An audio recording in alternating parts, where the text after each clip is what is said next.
Donc on va commencer avec le sujet numéro 1, l'égalité des chances pour ceux qui ont de la chance, avec à l'affirmative Bertrand.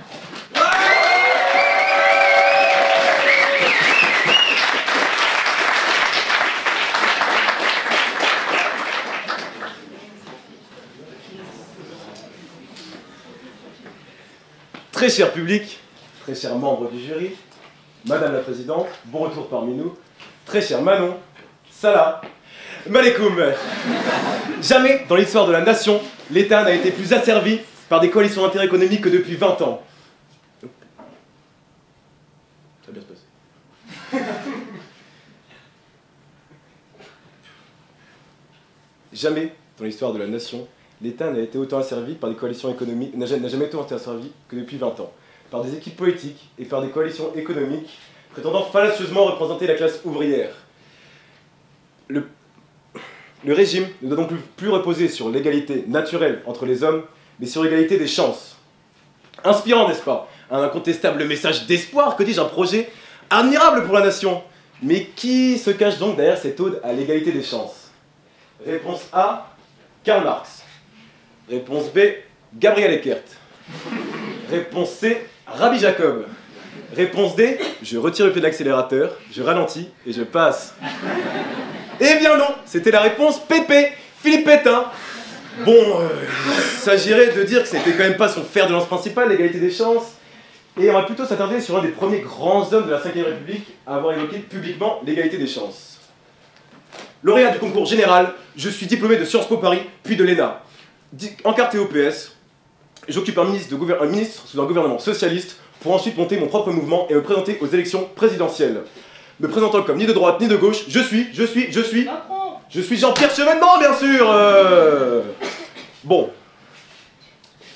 C'est donc à sa qualité de ministre de l'Éducation que ce cher Jean-Pierre va pour la première fois évoquer l'égalité des chances publiquement dans un discours de 8-6, dans un discours de 86.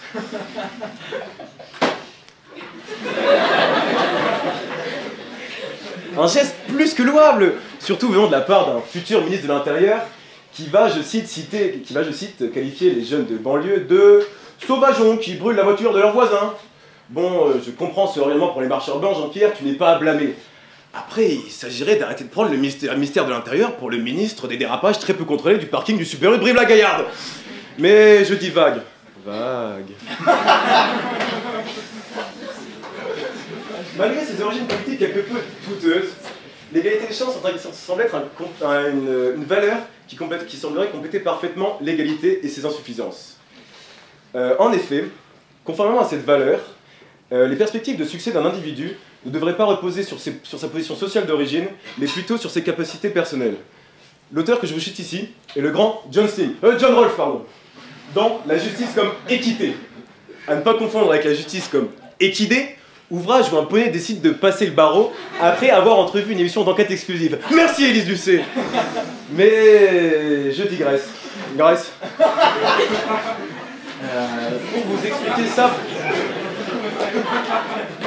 Pour vous expliquer ça plus simplement, tout le monde devrait avoir la même chance de développement social, quelles que soient leurs origines, quelles que soient leurs valeurs, quel que soit leur genre, quelle que soit leur prononciation du chiffre 20, quel que soit leur amour pour le FCMS, quel que soit leur niveau d'appréciation de la musique d'Espacito. Mais je me disperse.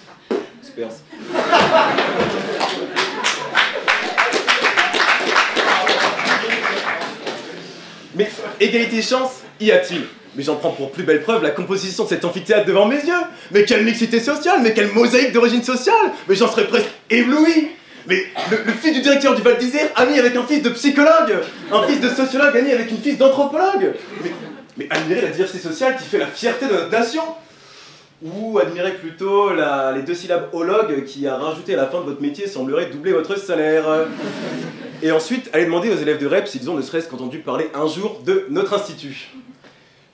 Il paraîtrait qu'un jour, Dieu a dit « Il y aura des hommes blancs, il y aura des hommes noirs, il y aura des hommes grands, il y aura des hommes petits, il y aura des hommes beaux, il y aura des hommes moches, et tous seront égaux. » Mais ce sera pas facile.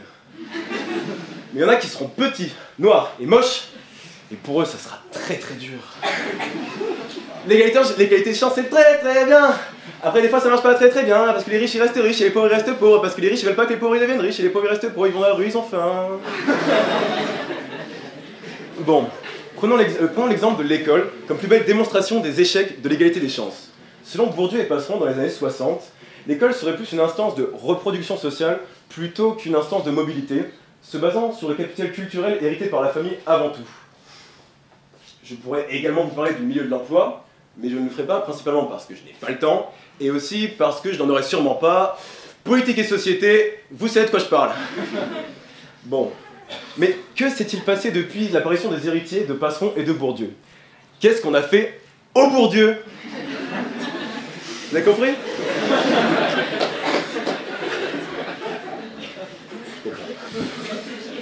Malgré de belles initiatives politiques en 2005, qui doivent attendre les émeutes de 2005 pour se mettre en place, malgré de belles initiatives politiques, l'école semble continuer à être une institution de reproduction sociale qui absorbe les inégalités pour ensuite les reproduire de façon acceptable. Donc, dans un système méritocratique, si vous échouez, c'est de votre faute. Donc vous êtes le seul à blâmer. Et même pour ceux qui semblent réussir de nos jours, la chance semble avoir une grande partie dedans, une grande partie à jouer dedans. Donc prenons l'exemple de Didier Deschamps. Didier est originaire de famille populaire d'Aubervilliers. Didier n'est jamais arrivé premier que dans un concours de circonstances. Mais Didier a eu la chance d'être choisi par une convention d'éducation prioritaire dans son lycée. Didier aurait pu aller au lycée de Savigny comme son frère Marcel et designer des urinoirs. Mais Didier a eu la chance d'intégrer Sciences Po Paris. Didier a eu la chance d'observer les tags dans les toilettes de Sciences Po Paris qui disaient « Sciences Po, c'est ni Aubervilliers, ni la Courneuve ». Et finalement, Didier a eu la chance d'observer des problèmes à l'embauche en raison de son origine sociale. Finalement, tout ce que Didier a eu, c'est de la chance. Pendant que l'ascenseur social reste en panne à Savigny. Mais je diverge. Diverge, ça fait quand même beaucoup.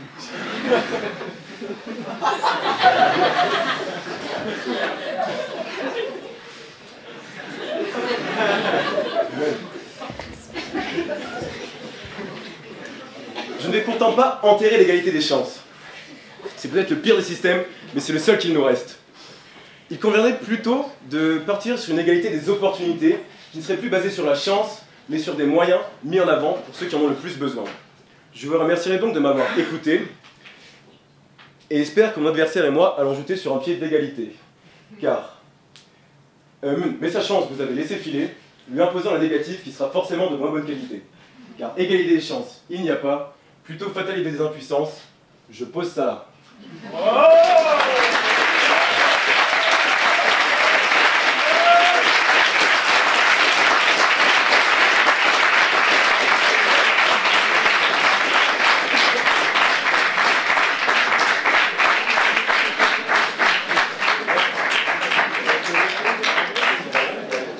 À la délégation, Manon Salah.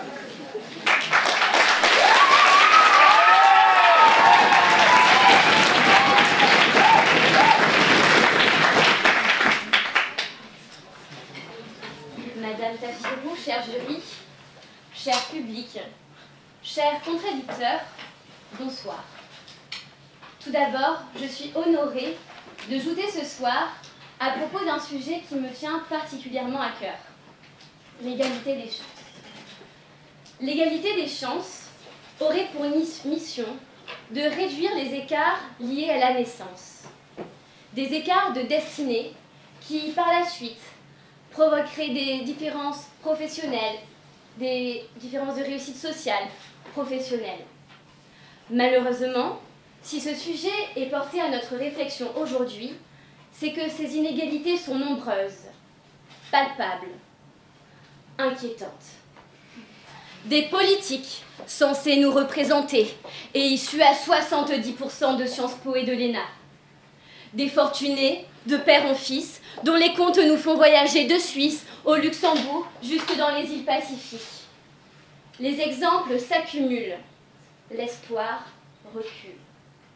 Cependant, face à ce tableau, aussi noir de honte qu'une peinture de soulage, quelques nuances de couleur persistent, et j'en suis soulagée. Je pense par exemple à Madame Najat Vallaud-Belkacem. À l'âge de 5 ans, elle doit quitter son pays natal, le Maroc, pour rejoindre la France, où son père travaille en tant qu'ouvrier dans le bâtiment. Elle doit attendre l'âge de 18 ans avant de pouvoir s'acquitter de la nationalité française.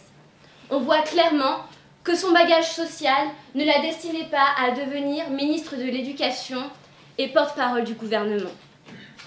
Je pense aussi à Madame Rachida Dati.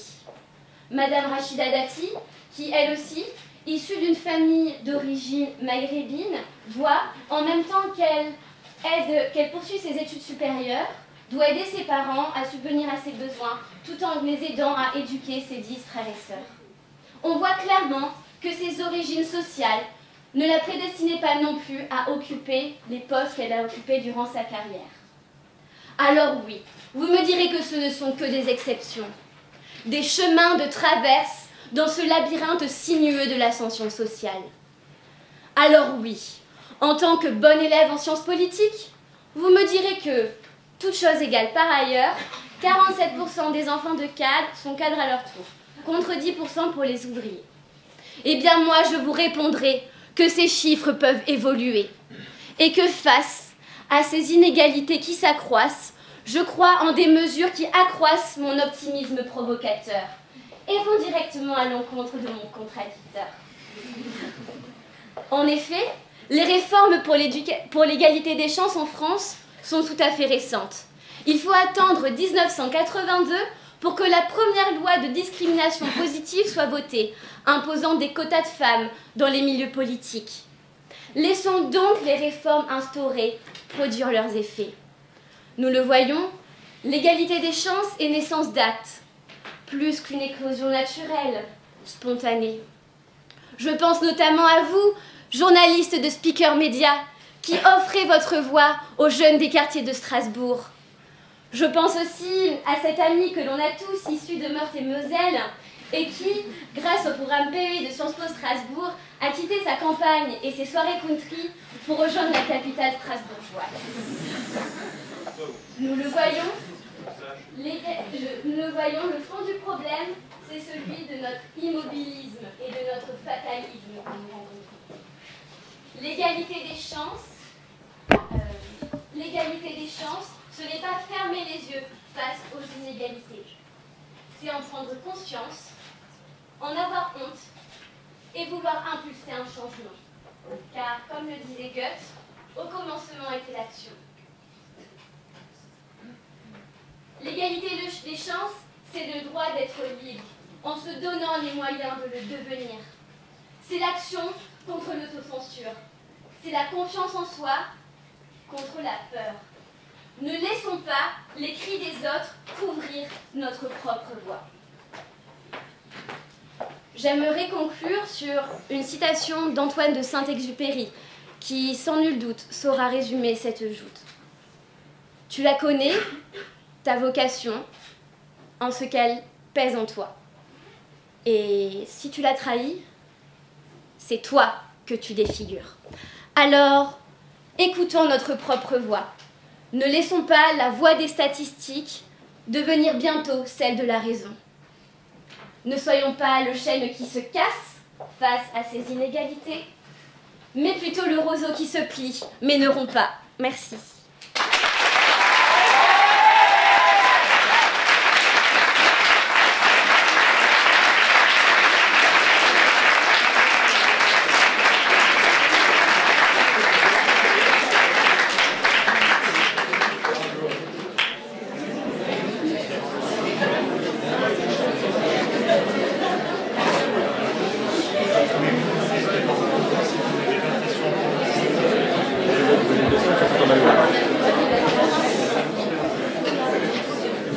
On va passer au débat.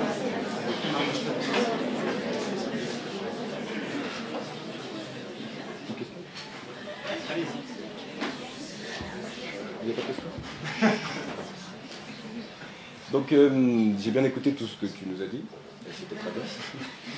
Et je voulais juste, donc j'ai l'impression qu'on a un point de vue qui est assez similaire en fait à la fin.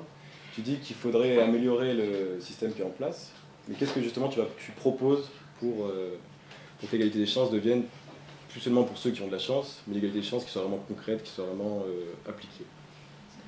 Tu veux dire ce que je propose à mon niveau ou si j'étais au niveau national? Si tu étais au niveau national, plutôt au niveau de... Même si c'est une question assez compliquée, je comprends, bien sûr. Ça va. À ton niveau, toi, comme tu veux. Moi, je m'en poser des questions, donc moi j'ai posé des questions.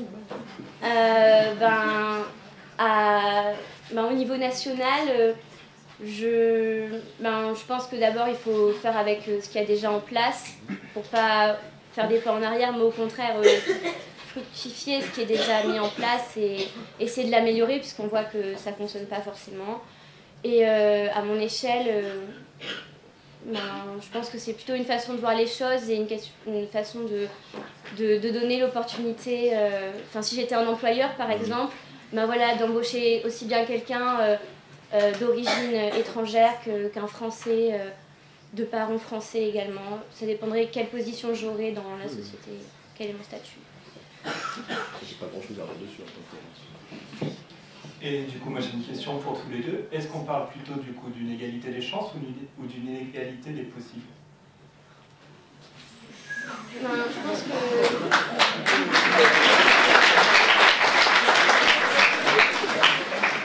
Je vais commencer.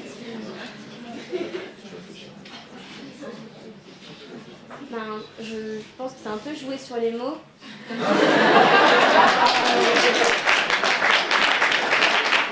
un peu ce que j'aurais dit aussi. C'est dommage, t'étais bien noté.